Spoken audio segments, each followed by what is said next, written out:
అని వాళ్ళు బలంగా నమ్ముతారు. అలా నమ్మేటటువంటి వాళ్ళకి అసలు ఇంకొక వర్గం అనేటటువంటిది నాట్ యాక్సెప్టబుల్. వాళ్ళు రెడ్లతో ఏంటి గొడవ? పవర్ గొడవే కదా. కానీ రెడ్ల మీద వాళ్ళు చిమ్మినటువంటి విషం, లైక్ ప్రతి సినిమాలో విలన్ రెడ్డే ఉంటాడు.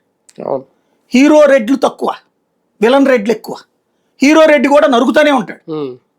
అదే వేరే హీరో అయితే కనుక చక్కగా ఫ్యామిలీని ఆప్యాయంగా కావులిచ్చుకుని ఉంటాడు.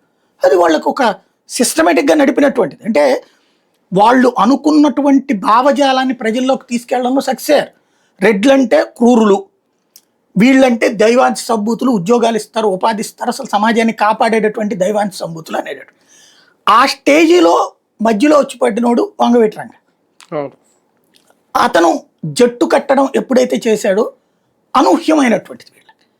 ఆ కోపంతో సుదీర్ఘకాలం పాటు నడిచింది. రంగా మరణం తర్వాత వాళ్ళల్లో ఆ పుట్టినటువంటి వాళ్ళ కుటుంబాల్లో సైకలాజికల్గా వీళ్ళమంటే ఒక ద్వేషం వచ్చేసి సుదీర్ఘంగా. ఆ ద్వేషం దాదాపుగా 1-2 తరాలు నడిచింది. ఇప్పుడు పవన్ కళ్యాణ్ ఎలాంటి గేమ్ చేంజర్ కావాలనుకుంటున్నాడంటే, ఈ కాపు సామాజిక వర్గాన్ని కూడా రెడ్లకి ద్వేషులుగా తయారు చేయాలనుకుంటున్నాడు.